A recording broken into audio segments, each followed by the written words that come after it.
On the arid land, heat and lack of water have shaped the harsh life of the ancient era.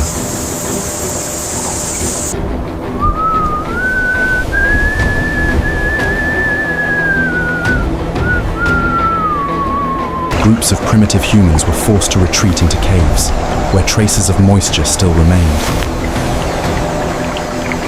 Their bodies were small, but their hands were agile and their brains increasingly larger, allowing them to create tools from stone and wood.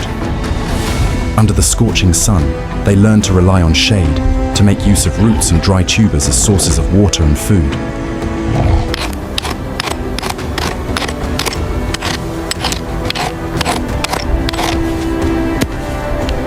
Every act of survival, no matter how small, was recorded in the evolution of intelligence, marking the beginning of the difference between humans and predators.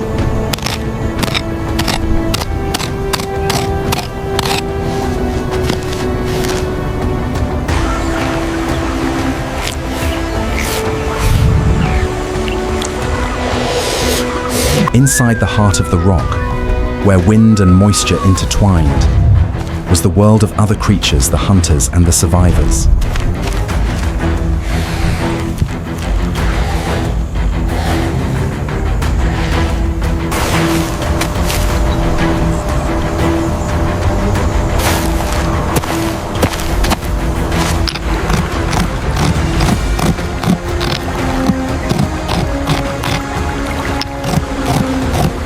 Primitive humans developed sharp senses of smell and hearing to detect changes in the air, traces of blood, eggs, skin, and decay.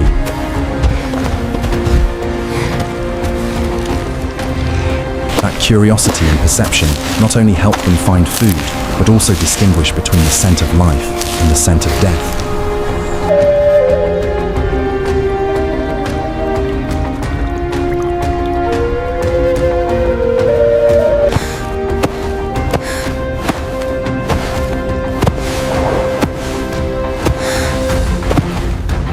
Darkness, the instinct to explore became the first step of awareness, even if only to live one more day.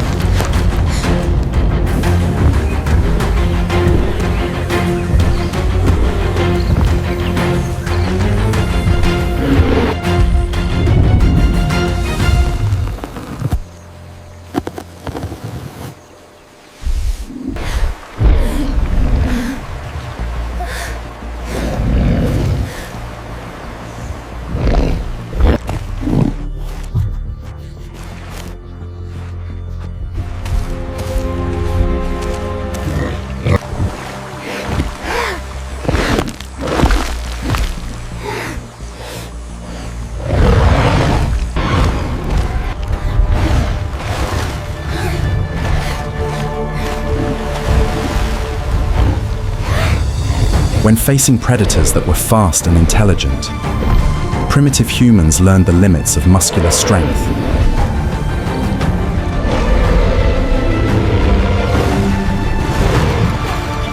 They could not run faster, nor bite harder. They could only understand their enemies to survive.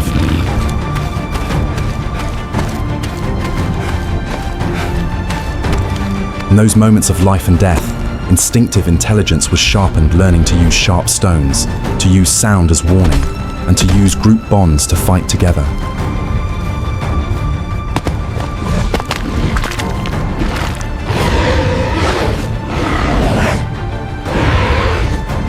Every wound was a genetic lesson, every death a reminder of the value of life.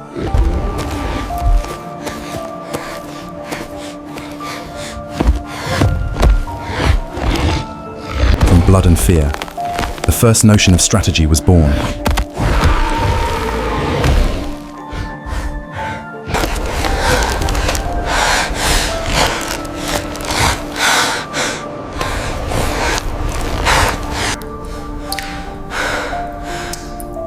Amid the damp darkness, the fragile body of primitive humans had to fight the most silent enemy disease.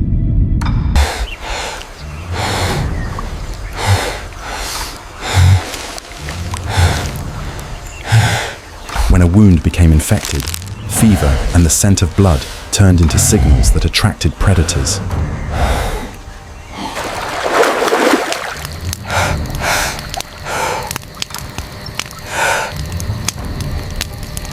Yet within that weakness, the first act of care was born, one individual tending to another, keeping each other's breath alive.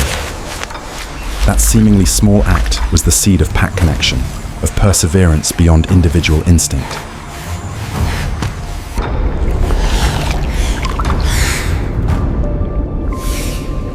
In the cold earth, life learned something new. It was not the strongest who survived, but the ones who kept each other alive.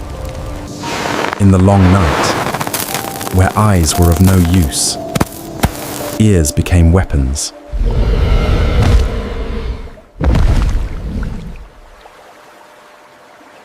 Primitive humans learned to read echoes to distinguish between the sounds of wind, stone, or a predator's steps.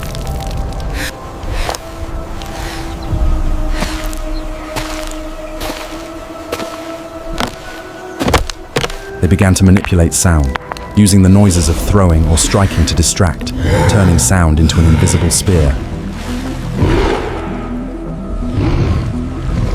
From that moment, understanding rose above instinct.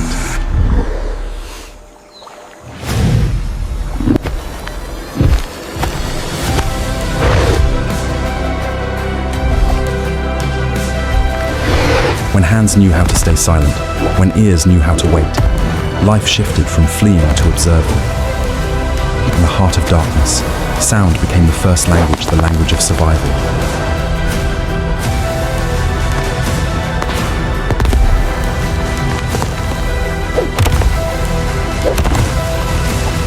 Predators evolved to coordinate, to understand the signals of their kind, but so did primitive humans. From reflex, they learned strategy. From fear, they learned anticipation. When the strong used force, they used intellect, reading the wind, the cracks, and the breath. The cunning of primitive humans was not born from safety, but from despair.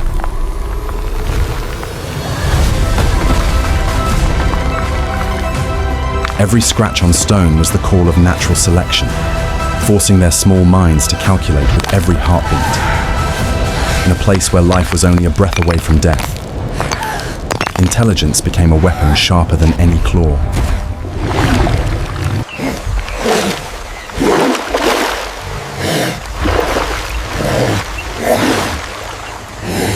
On the cracked land after ash rain, nature forced every creature to keep moving.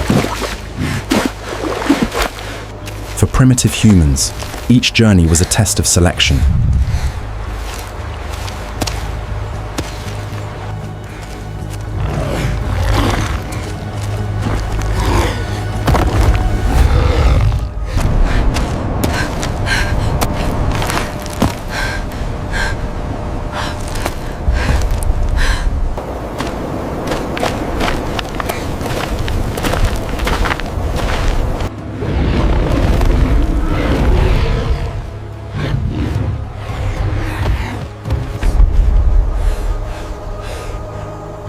The river became the boundary between life and death, but also the place where they learned to read the traces of water, stone, and wind. Their sense of the environment gradually became memory within the body. As the pack chased from behind, fear was no longer just instinct, but a force that pushed their small brains to expand their ability to predict. Adaptation was forged through every step on wet ground.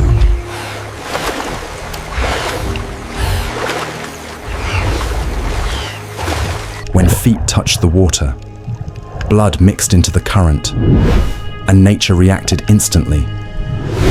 Beneath the surface, small carnivorous creatures waited, reminding that the weak feared not only the great beasts, but also the very environment they passed through.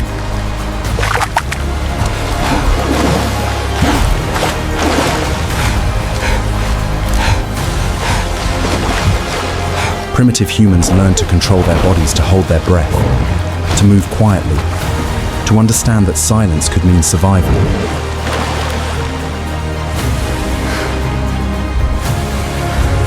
From there, the skill of control became the foundation of behavioral evolution, to restrain, to wait, to use lightness to avoid strength.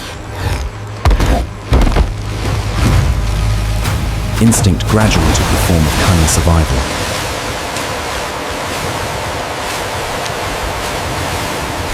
In a world where the strong killed the weak, there was another path using the strong to destroy one another.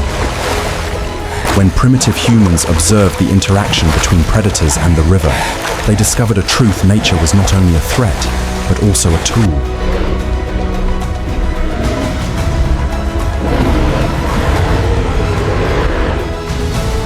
From that moment, humans learned to control not through strength, but through understanding. The act of throwing a branch or redirecting a school of fish was not mere survival cunning, but the first step of learned reflex. Intelligence that could turn chaos into opportunity, the first sign of superiority. On the land of ash, where resin vapor and hot gas crept through every crack of stone, nature tested all creatures with fire.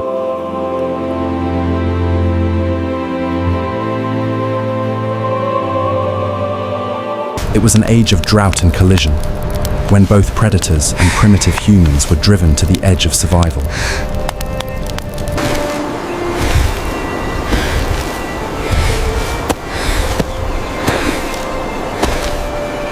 That pressure forced their small brains to learn how to read signals: the scent of burning resin, the direction of wind, the color of the changing sky.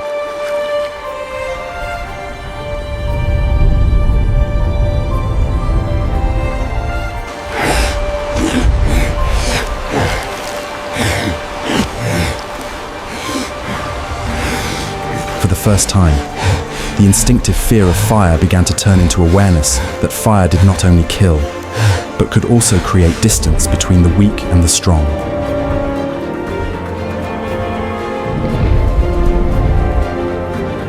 From fear, intelligence began to observe.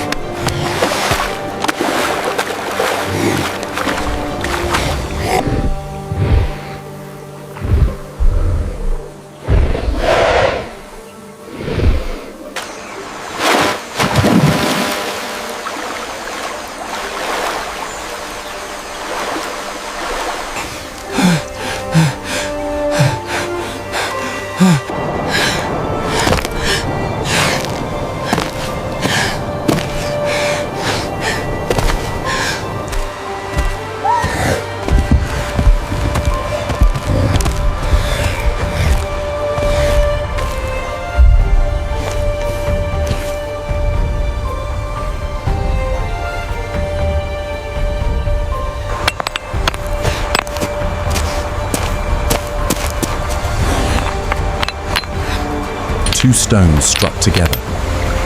A tiny flash appeared and vanished, but in that instant, the course of natural history changed.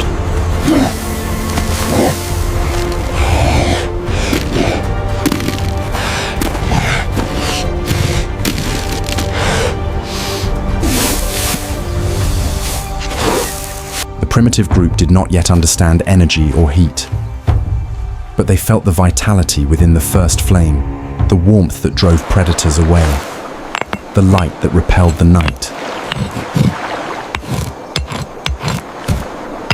Each strike, each breath was a dialogue with nature between frailty and power.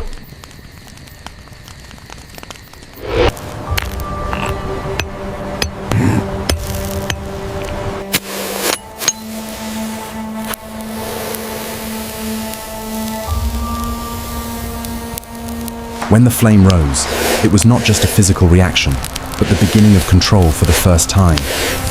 The prey held the tool of the hunter.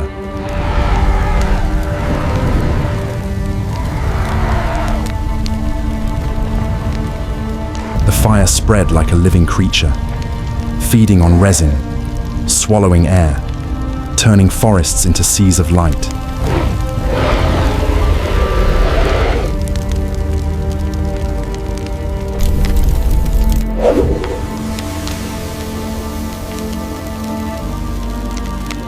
Yet for primitive humans, within that fire was an awakening.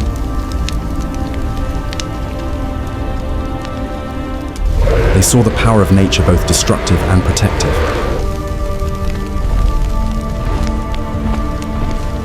Fire was no longer a curse, but an ally.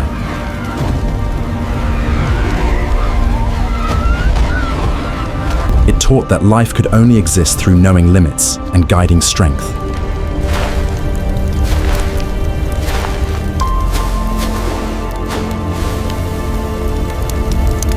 From that moment, the path of evolution, divided instinct for survival, transformed into understanding.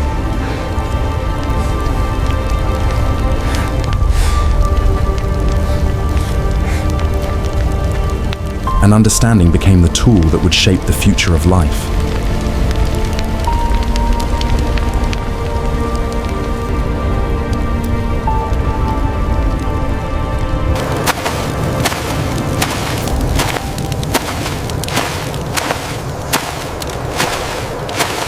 After the fire, the land was deformed.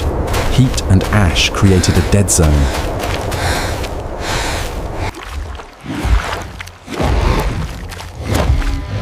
Every creature had to find new shelter, and in the cold mud's shadow, primitive humans faced an injured predator, a being of pure natural strength.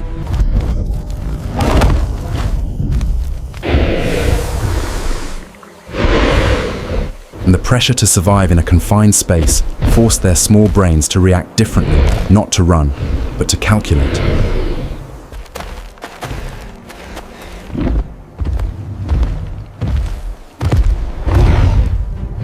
When escape was cut off, intellect became the only weapon. There, amid the breath and the stench of mud,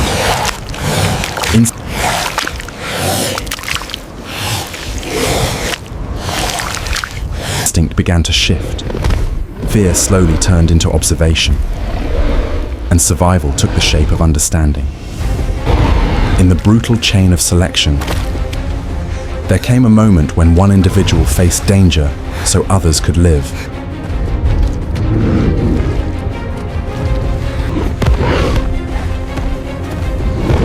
That sacrifice was not an act of emotion, but a result of evolution, where group connection became a weapon stronger than claws.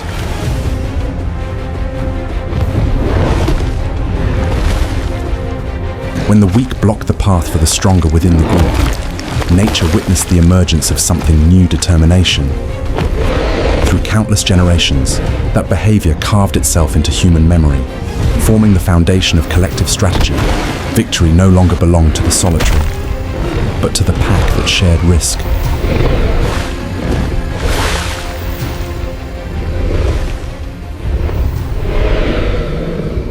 In the damp mud, when stone and fire were useless, primitive humans found power in the earth itself. They realized that the environment was not only a threat, but could yield to those who understood it. A handful of mud, a single throw, could blind a predator, and the balance reversed.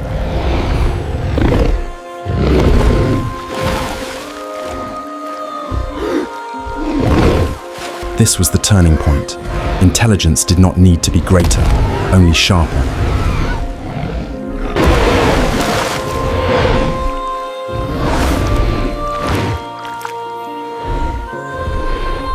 When prey learned to use earth, water, and darkness to fight claws, natural selection paved the way for the weak to rule through understanding. From the soil, humans learned the right to master nature. In the thick air of soil and blood, survival remained only in small hands. When the larger beings fell, the burden shifted to the weakest, yet the one who carried the seed of the future. The child did not only learn to avoid death, but also to remember it. Instinct was passed through glances, through breath, through repeated motions in the dark. Where death surrounded all, the first form of learning appeared: learning from fear, learning from mistakes. And from that moment, intelligence was not born merely from survival, but from the memory of loss. When the small hand knew how to hold a spear, and the head knew how to wait for the right moment, knowledge was no longer instinct, it was inheritance. Each action now carried the echo of the previous generation, the direction of the wind, the weak point, the way to use sound as deception. Primitive humans began to recreate experience, turning memory into a tool. This was the turning point in evolution, when learning no longer came from collision, but from observation. Teaching was done not by words, but through gestures, gazes, movements. In the darkness of the cave, intelligence doubled as life began to learn itself. When the wounds cooled and silence returned, primitive humans left behind something no other species had done: memories carved onto objects. And the cuts on wood were not mere decoration, they were the first language of awareness. The symbol of the broken egg held meaning deeper than the death of an animal. It was a reminder of mistakes and of the cost of knowledge. From then on, intelligence transcended survival and stepped into consciousness, realizing that true strength did not lie in claws, but in the memory that could carve what was lost.